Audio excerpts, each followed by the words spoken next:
What's up guys and welcome back to the channel. I was wrong and today I want to talk about 88 Energy. So last weekend I made a video about this stock. All the preliminary data looked very encouraging, but then this week we got disastrous Merlin 2 well results, and now the big question is it over for 88 Energy? The stock price dropped over 2/3 of its value after the recent press release, but my question now is what to do next.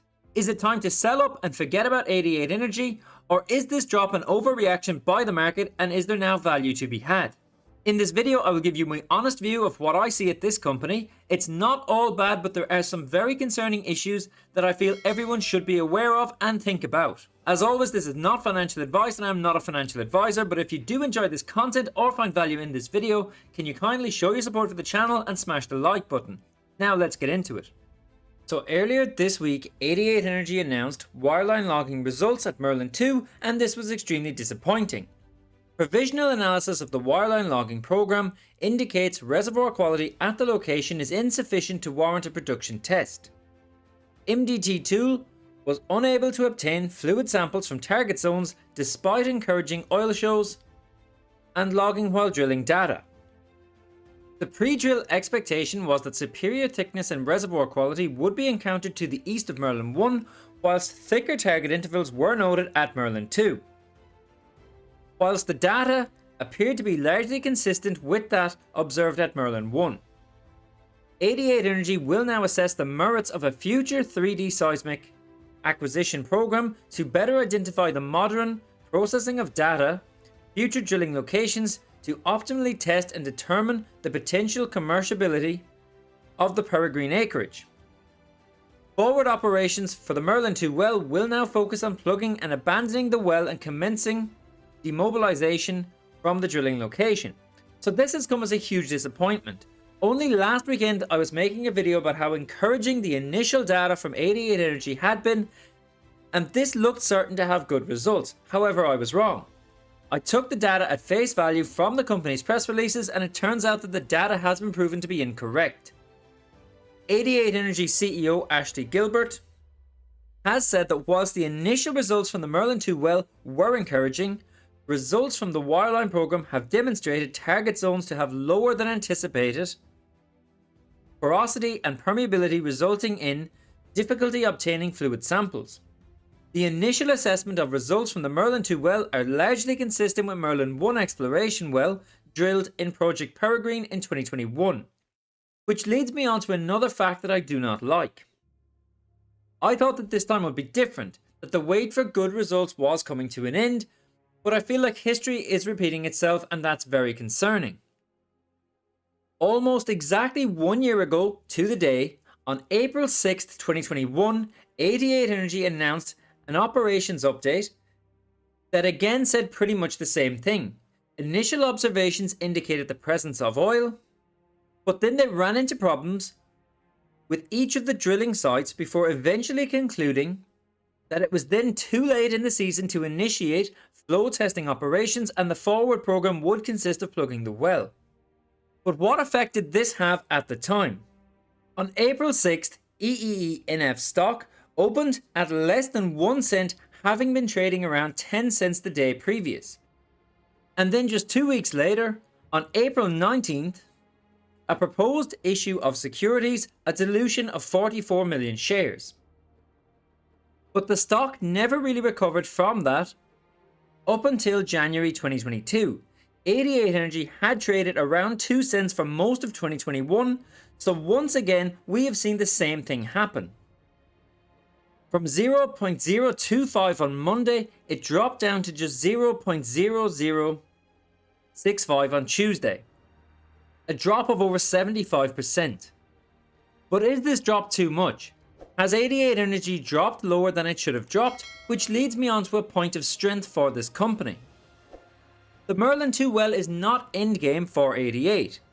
Earlier this month, 88 Energy released a Project Icewine update. Icewine has received a boost after light oil was recovered from 2 separate production tests at Pantheon Resources Talita A well, about 2.8 miles from the Icewine acreage. 88 Energy says it interprets all the targets tested by Pantheon to spread into the Project Icewine tenure. The CB formation is the same formation that hosts 88 Energy's Lima complex. The Lima complex was a secondary target in the Charlie 1 discovery well drilled at Project Icewine in Q1 2020.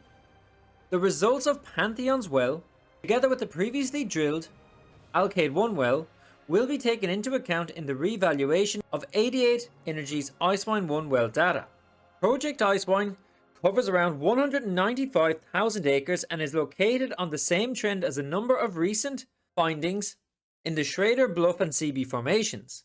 The project boasts a large independent resource of around 1.77 billion barrels of oil equivalent, and following a revaluation of the acreage following Pantheon's success, and they have said that they will press ahead with the planned farm out. Then there is the Umiat oil field, where 88 Energy holds 100% working interest in the acreage located immediately adjacent to Project Peregrine. Yukon Leases, located near Point Thompson. In January 2021, the company increased its position and discussions continue with nearby lease owners to explore joint development opportunities.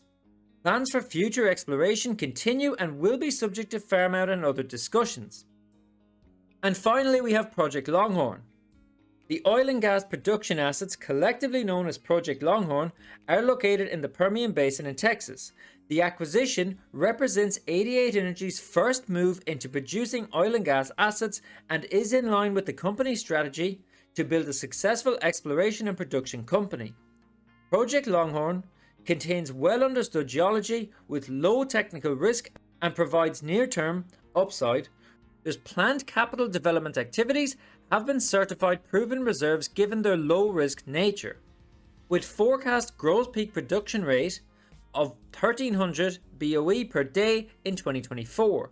So as I said a moment ago, maybe the 75% drop that EEENF stock has suffered has been an overreaction.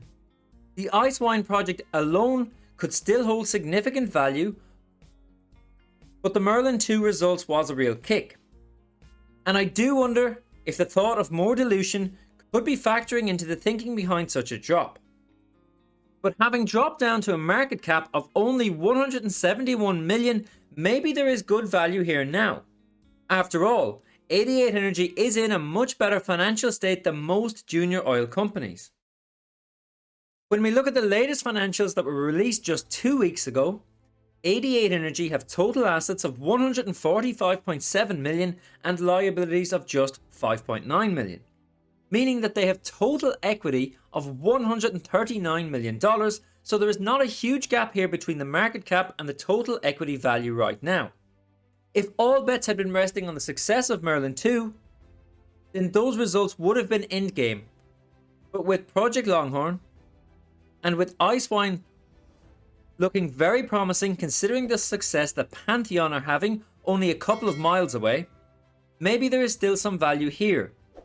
For anyone who is long or has been long on 88 Energy for a long time, let me know what you think.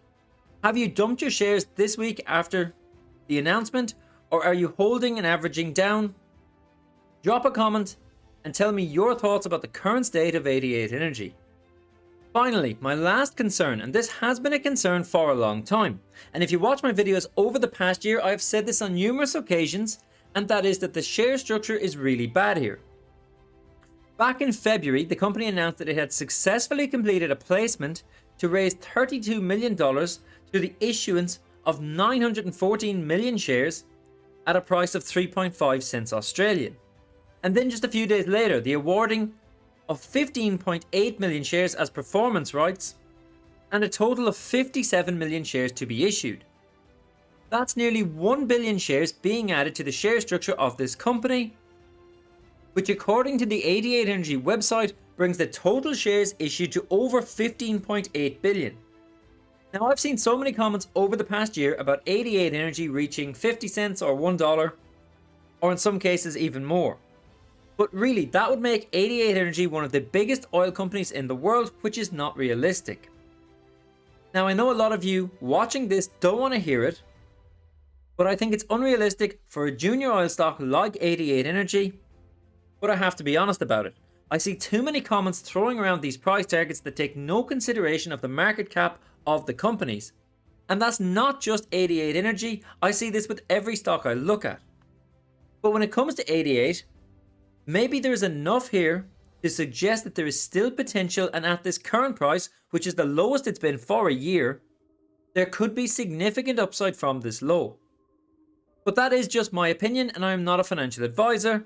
This is not financial advice in any way. I just wanted to share my thoughts and hopefully find out what you guys are thinking right now. Are you buying, selling, or holding? Drop a comment down below, and remember to show your support for the channel and hit the like button. And if you're new, consider subscribing, and I'll catch you in the next one.